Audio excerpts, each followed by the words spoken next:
walking along the street, or you're at a party, or else you're alone, and then you suddenly dig. You're looking in someone's eyes, you suddenly realize that this could be the start of something big.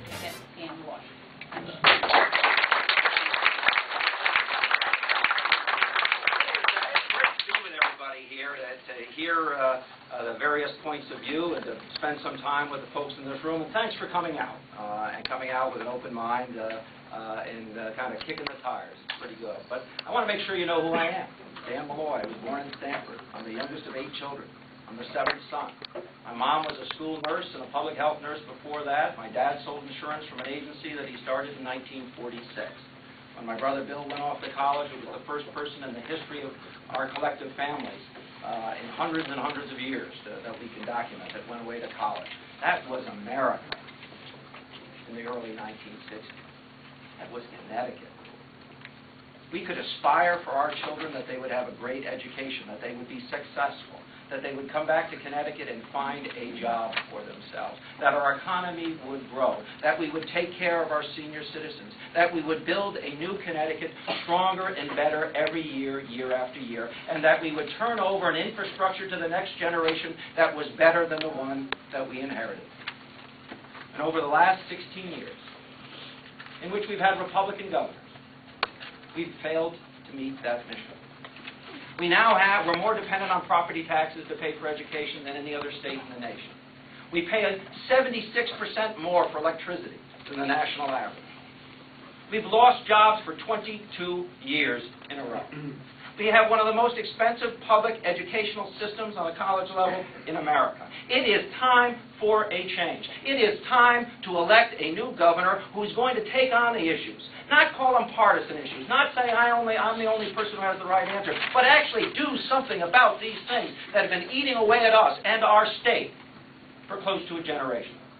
It is time to put the partisan politics aside and do the right thing, to balance our budgets, to put in structural and systemic change, to tell the truth about where we are in our budget. That's why I've said we're going to require a state government to report under GAAP. Now, I know that's boring, generally accepted accounting principles.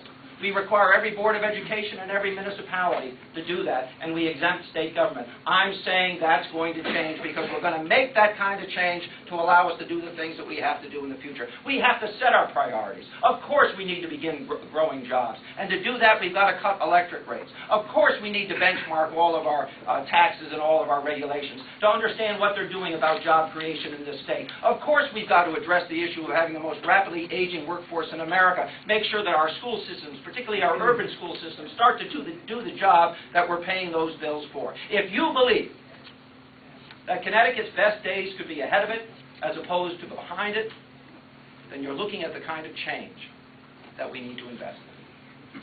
Thank you for having me.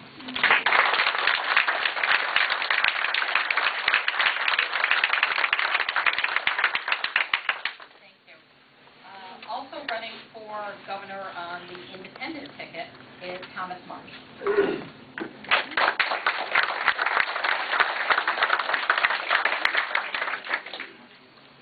Good afternoon. I'm going to take it that most of you in the room don't know who I am. And that's one of the reasons I'm here, and we can change a little bit of that. My name's Tom Marsh, and I'm currently the first selectman of Chester, and I'm also a small business owner.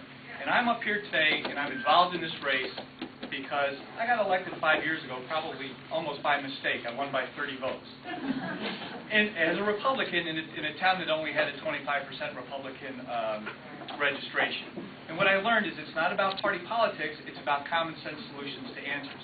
I'm the only candidate up here, and I can probably say the only candidate in this room, that over the last 5 years, I can say my municipal operating budget today is less than the budget I inherited 5 years ago. So I've reduced the budget. I have 100% buy-in from our unionized employees on an HSA-type health care plan. You may say Chester's kind of a small town, but it's not much different than Hebron. It's not much different than 70% of the towns in the state. And it's a perspective of leadership and expectation. And you, regardless of the size, you bring that expectation to the state level, and you're going to see better government. Now, we've seen a variety of finger-pointing. It's we need more Republicans, we need more Democrats. we are where we are, and they've had at least a couple of decades to fix it. These aren't problems that happened over the last 18 months. We haven't been business friendly. We've been taxing too much. We've been, as I say it, Connecticut is a great product. Our user manual is just too difficult. You can't get anything done here. And it won't matter if we make it cost less. If it's not easy to use, we're not going to get anywhere. One key point that I want to bring up that really, I think, differentiates me from the rest of the candidates is we do talk about the overdependence on property taxes. My plan is to share a portion of the state sales and income tax directly with municipalities. Skipping the mixed master up in Hartford where you get pennies back and say, let's diversify the revenue streams right here.